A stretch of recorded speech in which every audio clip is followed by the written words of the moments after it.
এর শরীর যে 3 ধরনের সেটাও আছে, এই ওখানে দিছে সেটাও আছে, আসবো তা এটা আপনি একটু পরেই পাইবেন। কাজ করবেন স্যার, ওই প্রশ্নের আলোকে প্রতিদিন ক্লাস এই করবেন। হ্যাঁ, প্রশ্নের আলোকে এখন থেকে স্যার এই বলছে প্রশ্নের আলোকে আলোচনা করতে। এই কারণেই একটা প্রশ্নের আলোকে মানে স্যারে তো 5টা 6টা দিছে, আপনার প্রশ্ন দিছে। হ্যাঁ, কভার হয়ে গেলে যাতে সহজে হয়ে যায়। এরপরে আরও আছে, বাড়তি কিছু আছে, এটা তো আছে বাড়তি কিছু আমাদের এই যে এগুলো আছে, এগুলো আসবো। যাই হোক, আমি এগুলো পরে একটু আলোচনা করব, সমস্যা নাই।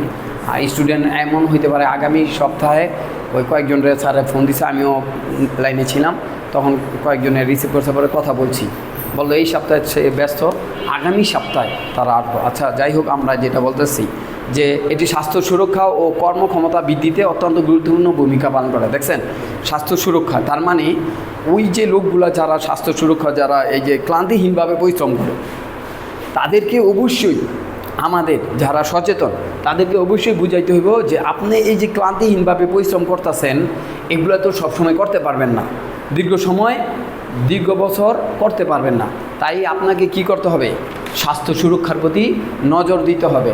স্বাস্থ্য সুরক্ষার নজরটাই একটাই, তাকে সুষম খাবার। আর সুষম খাবারের উপাদান যে এখন অনেকেই জানে, সুষম খাবার কাকে বলে? 6টি, যে খাদ্যে 6টি উপাদান বিদ্যমান, যে খাদ্যে 6টি উপাদান বিদ্যমান তাকেই সুষম খাবার বলে। ওই 6টা উপাদানই তার থাকতে হবে।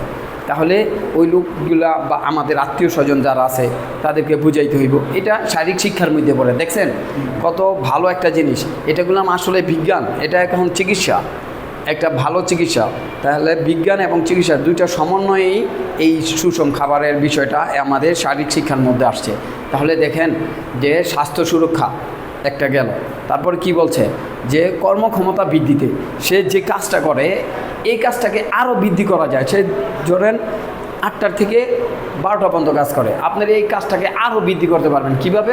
যদি আপনি স্বাস্থ্য সুরক্ষায় সচেতন হন, তাহলে আপনার কর্মক্ষমতা বৃদ্ধি পাইব। এবং বৃদ্ধি পাইতে এই জিনিসটাই আমাদের শারীরিক সক্ষমতাটাকেই আরও গুরুত্বপূর্ণ ভূমিকা পালন করে। বুঝতে পারছেন বিষয়টা? ভালো করে একটু চিন্তা করতে হবে এটা, যে স্বাস্থ্য সুরক্ষা এবং কর্মক্ষমতা। এখানে কর্মক্ষমতা বোঝাচ্ছে কাজের ক্ষমতা। কর্মক্ষমতা মানে কাজের ক্ষমতা, কাজ যতটুকু করতাম এর চেয়ে আরও বেশি পারবো যদি আপনি একটু শারীরিক মানে সুষম স্বাস্থ্য সুরক্ষার দিকে নজর দেন, তাহলে অবশ্যই পারবেন। ঠিক গেল। আচ্ছা, শারীরিক প্রশিক্ষণ কি? শারীরিক প্রশিক্ষণ কি? এটা হলো আরেকটা।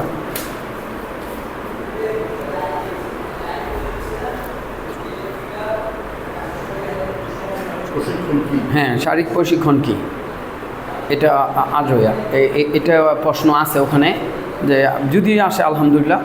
যে শারীরিক প্রশিক্ষণ কি? শারীরিক প্রশিক্ষণ হলো, লিখতে পারেন, শারীরিক প্রশিক্ষণ হলো সুনির্দিষ্ট ব্যায়াম, শারীরিক কার্যকলাপের মাধ্যমে শরীরের শক্তি। শারীরিক প্রশিক্ষণ হলো সুনির্দিষ্ট ব্যায়াম। পরেগুলো আপনি একটা নোট করবেন, বুঝতে পারছেন? সুন্দর করে একটা নোট করবেন, যাতে আপনার প্রশ্নগুলো একটা মধ্যে সহজে পায়ে পড়েন, একটা সুন্দর মধ্যে উঠে নেবেন, ডায়েরি বা কিছু। হ্যাঁ, সুনির্দিষ্ট ব্যায়াম এবং শারীরিক কার্যকলাপের মাধ্যমে। দেখছেন, এই যে সুনির্দিষ্ট ব্যায়াম আসছে, তার মানে এই ব্যায়ামগুলো করলে মানুষের যে শারীরিক প্রশিক্ষণের হলে এই শরীরটা কর্মক্ষম আইসা করবে।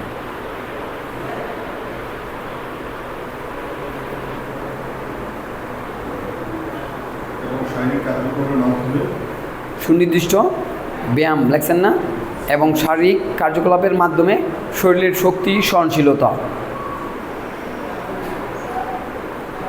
শরীরের শক্তি, সহনশীলতা।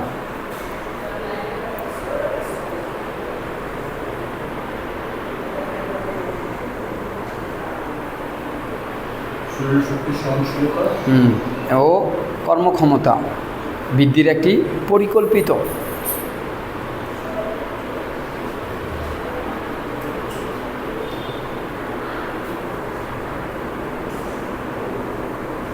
কর্মক্ষমতা বৃদ্ধির একটি পরিকল্পিত ও পুনরাবৃত্তিমূলক প্রক্রিয়া। হ্যাঁ, পুনরাবৃত্তি দেখছেন, এই পুনরাবৃত্তিমূলক প্রক্রিয়া, তার মানে যে কাজটা করছি ওই কাজটা আবার করব, এটাকে এই পুনরাবৃত্তি বলা হয়। কর্মক্ষমতা, শক্তি, শরীরের শক্তিটাকে পরিকল্পিত ও পুনরাবৃত্তিমূলক প্রক্রিয়া। হ্যাঁ, পুনরাবৃত্তিমূলক প্রক্রিয়া। তাহলে সুন্দর করে আবার একটু পড়ি আমরা। সুনির্দিষ্ট ব্যায়াম, শারীরিক প্রশিক্ষণ হলো সুনির্দিষ্ট ব্যায়াম শারীরিক কার্যকলাপের মাধ্যমে। শারীরিক কার্যকলাপের দেখছেন, মানে এই যে ব্যায়ামগুলো আমরা করবো, শারীরিক কার্যকলাপ যেটি করি আর কি, বা অ্যাসেম্বলি আমরা যেটা করি, হ্যাঁ, এটাকে শারীরিক কার্যকলাপের মাধ্যমে শরীরের শক্তি যোগায়। শরীরের শক্তি, সহনশীলতা ও কর্মক্ষমতা বৃদ্ধির একটি পরিকল্পিত ও পুনরাবৃত্তিমূলক প্রক্রিয়া। এই যে প্রতিদিন স্কুলে অ্যাসেম্বলি হয়, দেখা গেল যে এখানে মানুষ প্রতিদিন দীর্ঘ সময় রৌদ্রে শিক্ষার্থীরা দাঁড়ায় থাকে, ওদের একটা এই সোজা হও বা আরামে ধারাও, আবার শপথ বাক্য পাঠ করায়, এগুলার পরে দেখা গেল যে ওদেরকে যখন আবার আরামে দাঁড়ায়, আবার এই যে রৌদ্রে যে 10টা মিনিট 5টা মিনিট থাকা হয়, ওরা দেখবেন তারপরে যখন শেষ হয় অ্যাসেম্বলিটা, তখন কি করা হয়, বা অ্যাসেম্বলিতে গুরুত্বপূর্ণ কিছু তথ্য দেওয়া হয়, বা কি করা হবে, মানে আগামীকালকে কি, বা আজকে চতুর্থ পিরিয়ডে কী হবে, অ্যাসেম্বলির থেকে গেলাম সব শিক্ষার্থীকে জানানো হয়।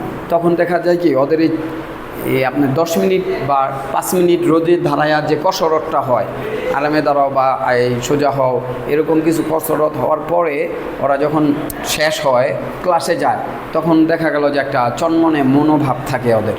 তাই এই যে এইগুলো করতে হইলো, দেখা গেল যে একটু ব্যায়াম, একটু শারীরিক পরিশ্রম করছে, দেখা গেল যে শরীরের আইসা পড়ছে, শক্তি আইসা পড়ছে। যাই হোক, এটাই বললাম যে সুনির্দিষ্ট ব্যায়াম ও শারীরিক কার্যকলাপের মাধ্যমে শরীরের শক্তি, যেমন এই একটু ব্যায়াম করছে, শরীরের শক্তি আইসা পড়ছে, এটাই বুঝাইছে যে সুনির্দিষ্ট ব্যায়াম। সুনির্দিষ্ট ওই এই এরকম আউলা জোলা বা এলোমেলো ব্যায়াম চলবে না, সুনির্দিষ্ট ব্যায়াম ও শারীরিক কার্যকলাপ। তাই সুনির্দিষ্ট ব্যায়াম এবং শারীরিক কার্যকলাপের মাধ্যমে শরীরের শক্তি আসছে, শারীরিক কার্যকলাপ যেটা শারীরিক শিক্ষার ভিতরে আছে, এবং সহনশীলতা ও কর্মক্ষমতা বৃদ্ধির একটি পরিকল্পিত ও পুনরাবৃত্তিমূলক পরিকল্পিত। প্রতিদিন ওদের মাথায় থাকে, প্রতিদিন আমার এটা করতে হইব, পরিকল্পিত এবং পুনরাবৃত্তি, তার মানে পুনরায়ও আবার করতে হয়, এটাকে বুঝাইছে পুনরাবৃত্তিমূলক প্রক্রিয়া। এটি নিয়মিত অনুশীলন ও সঠিক পুষ্টি ও পর্যাপ্ত বিশ্রামের সমন্বয়ে স্বাস্থ্য ও শারীরিক সুস্থতা অর্জনে সহায়তা করে। না, এটা লেখা দরকার না। আচ্ছা, দৈহিক আপনার এরপরে একটা আছে, দৈহিক গঠন মূলত কত প্রকার ও কী কী, এটা লিখতে পারেন। দৈহিক গঠন মূলত কত প্রকার ও কী কী,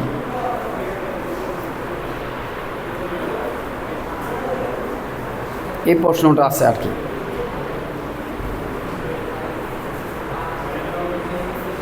আমি কি এদিকে আসতে পারবো? সমস্যা হইতো না এটা? না, আমি আর কি এই বাতাসের জন্য আসতে। হ্যাঁ, আমেরিকান মনোবিজ্ঞানী উইলিয়াম, এই যে মনোবিজ্ঞানী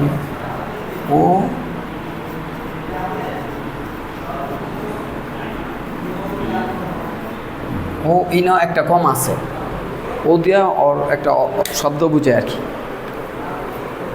ওদের নাম তো বুঝেন না, ভিন্ন ভিন্ন, তো ও দিয়া ওদের প্রথম একটা ও দিয়া প্রথম একটা শব্দ হয় ওদের। তো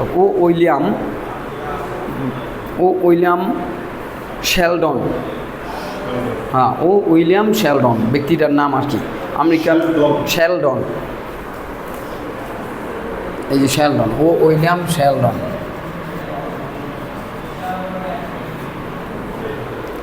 উইলিয়াম শেলডন বলেছেন,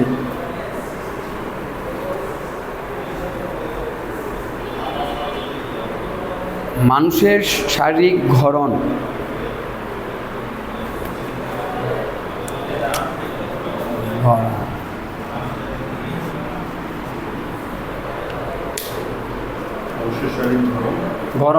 এই যে ঘর ডাসিনা র ন, হ্যাঁ, মানুষের শারীরিক গঠন মানে উইলিয়াম শেলডন বলেছেন মানুষের শারীরিক গঠন প্রধানত 3 ভাগে ভাগ করা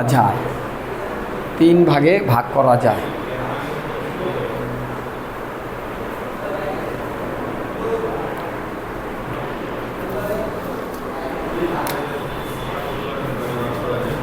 এক নম্বর হলো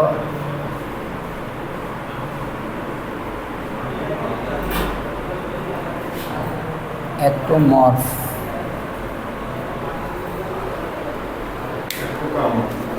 হ্যাঁ, অ্যাক্টোমর্ফ। অ্যাক্টোমর্ফ। আপনি আগে ক দিতে পারেন, কয়ের নিচে ট। অ্যাক্টোমর্ফ। আচ্ছা, অ্যাক্টোমর্ফ দিয়ে একটু হাইলাইট হেড বাড়াই। অ্যাক্টোমর্ফটা কি এটা আর কি একটু বলি। আচ্ছা, অ্যাক্টোমর্ফ এটা সাধারণত খুব পাতলা ও লম্বাটে প্রকৃতির হয়। এরা মানে সাধারণত এই যে মানুষের শরীর গঠন, ধরেন যারা একটু চিকন এবং পাতলা হয় তাদেরকে সে এই নামটা দিছে অ্যাক্টোমর্ফ। এই অ্যাক্টোমর্ফ মানে হলো এরা সাধারণত পাতলা ও লম্বা প্রকৃতির হয়।